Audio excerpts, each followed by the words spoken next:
आप सभी का स्वागत है मिस्टर एनालिसिस में। और आज हम बताने वाले हैं कि आखिर मोदी जी को इतनी बड़ी करारी हार यूपी में क्यों मिली। ये करारी हार मोदी जी की सेकुलर हार है, क्योंकि इस इलेक्शन मोदी जी सेकुलरपन में डूबे हुए थे। सिर्फ उन्हें सेकुलरिज्म दिख रहा था।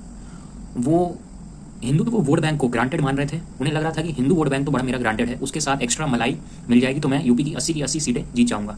तो एक तरफ मोदी जी यूपी में मलाई वोट बैंक को लेना चाह रहे थे, हिंदुत्व के साथ एक मलाई वोट बैंक को भी लेना चाह रहे थे, और दूसरी तरफ सपा अपने वोट बैंक को कंसोलिडेट करने के साथ साथ बीजेपी के हिंदुत्व वोट बैंक को बिखराव करने के लिए पूरी तरह से अपना प्रयास कर रही थी। और उसने हर एक सीट पे बहुत ही गहन विश्लेषण करने के बाद अपने कैंडिडेट लिए। जहां ब्राह्मण वोटर ज़्यादा हैं वहां ब्राह्मण वोटर, जहां राजपूत लेना है, जहां दलित वोटर लेना है, दलित नेता को लेना है, अपना कैंडिडेट बनाना है, वहां उसको बनाया। यहाँ तक कि बहुत से मुस्लिम वोटर्स भी सपा से नाराज थे कि उसने मुस्लिम कैंडिडेट क्यों नहीं निकाला। तो बीजेपी को लगा कि वो इसको ये बहुत अच्छा मौका है मुस्लिम वोटर का, मुस्लिम वोट्स लेने का। बीजेपी इस चाल में फंस गई, लेकिन सपा ने अपने मुस्लिम वोटर को एक साथ रखा, यादव वोटर को भी एक साथ रखा। बीजेपी सोची कि वो मोहन यादव को दिखा के यादव वोटर को ले लेगी, और बीजेपी ने आरक्षण के मुद्दे में भी पूरी तरह से विफल रही। उसने कहा कि हम ओबीसी से मुस्लिम आरक्षण हटा देंगे, लेकिन वो ये बात यादव वोटर्स को कन्वे नहीं कर पाई। मैंने इलेक्शन से पहले, इलेक्शन के बीच में वीडियो बना के आपको बताया था कि कैसे मोदी जी MY फॉर्मूला को ब्रेक करना चाह रहे हैं, लेकिन उनका पूरी तरह से मैसेजिंग खराब रही, स्ट्रेट फॉरवर्ड बातें नहीं कर पाए। वो पूरी तरह से सेकुलरपन में डूबे हुए थे, और यही सेकुलरपन उन्हें पूरा ले डूबा। हिंदुत्व वोटर बाहर नहीं निकला वोट देने के लिए, और अगर निकला तो कांग्रेस के लिए निकला। और हाथ बदलेगा हालात जैसे बढ़िया एडवर्टाइजमेंट्स के वो बहुत ही ज़्यादा उससे अट्रैक्ट हो गया, और पूरी तरह से मोदी जी को आउट करने का कैंपेन चल पड़ा यूपी में। सिर्फ 30 सीटें मोदी जी को मिली हैं, 30 से 33 कुछ ऐसे नंबर हैं। 80 सीट का आधा भी नहीं जीत पाई। ये होता है घमंड का अंत। दूसरी तरफ कुछ लोग कह रहे हैं कि मोदी जी ने योगी के रिकमेंडेशंस को भी नहीं माना। बहुत सी ऐसी सीटें थी जहां जैसे ब्रिजभूषण हार गए, तो ऐसी बहुत सी इन फाइटिंग थी जो कि बीजेपी को अपनी सही करनी चाहिए थी। मेनका गांधी सीट से हार गई। ऐसे ऐसे बड़े बड़े नेता जो बैठे रहे थे लेकिन काम कुछ नहीं किया था, उन नेताओं को मुंह की खानी पड़ी। और बीजेपी ने दूसरी तरफ RLD को अपने साथ बना लिया, उससे भी बीजेपी का नुकसान ही हुआ। बीजेपी को लगा कि वो अपने हिंदुत्व वोटर को टेकिंग फॉर ग्रांटेड ले लिया। उसने ऐसा, बीजेपी ने सबसे पहली गलती की, उसने कभी मैनिफेस्टो में अपने ऐसा कुछ हिंदुत्व मसाला कुछ दिया ही नहीं, जबकि कांग्रेस ने अपने लिए पूरा सेकुलर मसाला पूरा भर भर के अपने मैनिफेस्टो में डाला। जैसे बुलडोजर न्याय को बंद करेंगे, और माइनॉरिटी की और स्कॉलरशिप बढ़ाएंगे, हर जगह माइनॉरिटी रिप्रेजेंटेशन होगा। तो ऐसे पूरे कांग्रेस ने अपना पूरा माइनॉरिटी मसाला भर भर के अपने वोटर्स को दिया, और उनके वोटर्स गए भी और वोट भी दिया। उसके साथ साथ उन्होंने हिंदुत्व वाले वोटर्स को भी पूरी तरह से बिखेर दिया। और क्योंकि हिंदुत्व वोटर्स को लगा कि ये मोदी जी तो 5 साल तक चुप रहते हैं, और फिर जैसे ही चुनाव आते हैं तो फिर हिंदू करने लगते हैं।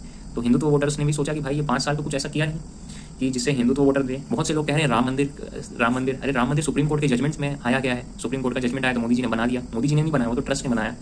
यहाँ तक कि मोदी जी ने मुलायम सिंह को पद्मा अवार्ड भी दिया। तो अयोध्या के लोगों ने भी सोचा कि अरे मुलायम सिंह तो मोदी जी के दोस्त हैं, तो हम भी वोट दे देते हैं मुलायम सिंह की पार्टी को। तो यहाँ भी मोदी जी ने अपना खेला खेल दिया, पूरा सेकुलर खेल। मोदी जी अपने सेकुलर दिमाग में इतने ज़्यादा ही मग्न थे, सेकुलर कीर्तन कर रहे हैं, सेकुलर भजन हो रहा है। तो अब इस सेकुलर भजन और कीर्तन से सेकुलर वोट्स ही मिलेंगे मोदी जी को, और सेकुलर सीट्स ही मिलेंगी। तो सेकुलर सीट्स का मतलब ये था कि मोदी जी 400 पार तो दूर की बात, 300 पार भी दूर की बात, 200 पार किसी तरह कर पाए, 250 पार भी नहीं हो पाया। तो ये बीजेपी को अब समझना पड़ेगा कि वो किस रास्ते जाना चाहती है। या वो कांग्रेस बनना चाहती है तो 100-200 सीटें इतने की उम्मीद रखे, उससे ज़्यादा कांग्रेस को नहीं मिलती थी, ना बीजेपी को मिलेगी। या वो पुरानी बीजेपी बनना चाहती है जो 2014 और 2019 में पूर्ण बहुमत से जीती। वहाँ पे बीजेपी सेकुलर नहीं बनी थी, वहाँ बीजेपी का पूरा हिंदुत्व वाला एजेंडा था, और उसने पूरे हिंदुत्व वोट बैंक को कंसोलिडेट किया। तो मोदी जी ने जैसे ही राहुल गांधी पे वार करने की कोशिश की, वो उस वार का जो उन्होंने उत्तर दिया उससे वो और फंसते गए। उन्होंने जातियों के नाम लेना शुरू कर दिए, वो ओबीसी कहने लगे। तो ये सब वर्ड इस्तेमाल करने से वोटर्स भी अपनी जाति देखने लगे, और जैसे ही हिंदू वोटर अपनी जाति पे वोट देगा तो बीजेपी का खत्म होना पूरा तरह से निश्चित था। और बीजेपी एक तरह से आधी से भी कम सीटें जीत पाई जो उसे चाहिए थी। बीजेपी मुस्लिम वोट्स को पाना चाह रही थी, उसकी लालच इतनी ज़्यादा भूख भर गई थी कि वो सोच रही थी कि मैं मुस्लिम वोट्स को भी ले लूँगी। लेकिन मुस्लिम वोटर्स ने भी मोदी जी को एक करारा जवाब दिया, और उनको बताया कि आपकी ये सब घटिया स्कीमें में हम नहीं फंसने वाले हैं, हमने आपको पूरी तरह से नकार दिया है। हम जानते हैं कि आप इतने दोगले हैं, जो दोगलापन आपने हिंदू वोटर्स के साथ दिखाया है वो आप हमारे साथ भी दिखाएंगे। तो मुस्लिम वोटर्स ने बहुत ही समझदारी से काम लिया, और बिल्कुल भी मोदी जी को 1% वोट भी नहीं दिया। और ये जवाब है मोदी जी को और उनके संगठन को कि आपको किधर जाना है, आपको कहाँ वोट लेना है। अगर आपको सेकुलर बनना है तो पूरी तरह से सेकुलर बने, फिर मंदिर मस्जिद बोलना बंद कर दें। और अगर सेकुलर नहीं बनना है और हिंदुत्व की राजनीति करनी है तो हिंदुत्व की राजनीति पूरी तरह से करें। ऐसा नहीं कि आप एक जगह मंगलसूत्र कहें फिर दूसरे दिन कहें कि मैं हिंदू मुस्लिम की राजनीति नहीं करता हूँ। इसका ध्रुव राठी ने बहुत ही भयंकर उत्तर दिया मोदी जी को, और पूरी तरह से कांग्रेस के सोशल मीडिया सेल ने पूरी तरह से धोया है। बीजेपी के हर एक प्रोपेगेंडा को कांग्रेस ने धोया है, जबकि बीजेपी एक का आईटी सेल एक भी प्रोपेगेंडा नहीं धो पाया। यहाँ तक कि उसने एक कर्नाटका में बहुत बढ़िया ओबीसी वाला बनाया था वीडियो, उसको भी उसे डिलीट करना पड़ा। तो ये हार है। ये मोदी जी अपनी सेकुलरिज्म में इतना डूबे हुए थे कि उन्होंने एडमिनिस्ट्रेशन को स्ट्रिक्ट नहीं रखा जो योगी जी रख सकते थे। कोई भी जरा सी भी नौटंकी करने वाला नेता हो उसे तुरंत वहीं पे चुप करा दिया जाए, ऐसा नहीं हुआ। मोदी जी ने साध्वी प्रज्ञा जैसे लोगों को भी निकाला जो हार्डकोर हिंदुत्व वाले थे। इससे भी ऐसा बताया जाता है कि बीजेपी की आरएसएस जो विचारक लोग हैं उनको बहुत ही ज़्यादा दर्द हुआ, पीड़ा हुई, और इसी कारण है कि जातिगत जैसे ही हिंदू वोट्स जाति में बटे उस समय कांग्रेस और सपा की चांदी ही चांदी थी। ये दूसरी तरफ एक और एक चीज़ थी कि राहुल गांधी को कमज़ोर समझना, राहुल गांधी को मंदिर मंदिर बार बार बुलाने की कोशिश करना। इतना मंदिर मंदिर बुलाने की कोशिश की है कि राम जी ने सपा को ही जिता दिया अयोध्या से। तो ये दिखाता है कि आप अहंकार बहुत ज़्यादा अगर आपने कर लिया, बहुत ज़्यादा आपने दिखा दिया, तो देश की जनता, खासतौर हिंदू जनता, उसको ये अहंकार पसंद नहीं है। दूसरी तरफ मुस्लिम वोटर्स ने ओवैसी को फिर से एक बार जिता दिया, जो कि पक्की जीत थी। मैंने पहले भी वीडियो में कहा है कि ओवैसी कुछ 10 सालों बाद प्रधानमंत्री के लिए एक बहुत बड़े दावेदार बनेंगे, और कांग्रेस ने जो अपना थोड़ा बहुत अस्तित्व बचाया है वो भी अब खत्म हो जाएगा। और बीजेपी तो अब नई कांग्रेस बनने वाली है। अब 250 या 300 सीटें उसके लिए सपना ही होगी, 300 सीटें तो उसके लिए सपना ही होगी कांग्रेस के लिए, बीजेपी के लिए। तो इसी से आप देख सकते हैं इसका पूरा कंक्लूजन यही है कि देश की राजनीति में अगर आपको बड़ा ज़्यादा सीटें चाहिए तो लोगों को इमोशनल करके रखना पड़ता है। ऐसा नहीं कि आप लोगों को विकास विकास पूरा दिन कहें, और फिर अगर लोगों को विकास आप कहेंगे तो हर कोई सोचेगा कि मेरे पास तो ये काम नहीं हुआ, मेरा वो काम नहीं हुआ। और यही कारण था कि बीजेपी यूपी में हार गई, गुजरात तक में एक सीट जो उसको हार पड़ी, जो कि उसको 100% रिजल्ट देना था। मध्य प्रदेश में कमलनाथ जी को बाहर कर दिया गया पॉलिटिक्स से अब। तो ये सब बहुत सारे अच्छे काम भी बीजेपी ने किए हैं, लेकिन जो मेन जहां उसका कोर वोटर था उसको उसने पूरी तरह से दरकिनार रखा और टेकन फॉर ग्रांटेड रखा। इसका मेजर कारण है जेपी नड्डा जी, जिनकी पहले भी उनकी आलोचना हो चुकी है। कर्नाटका में वही टेक ओवर पूरा लिया था उन्होंने और गुड़ गोबर किया। तो जेपी नड्डा जी बहुत ज़्यादा गुड़ गोबर करते हैं, हर जगह जा रहे हैं वहाँ गुड़ गोबर हो रहा है। चुनाव के एक बाद एक चुनाव बीजेपी बहुत ही छोटे छोटे मार्जिन से जीत रही है।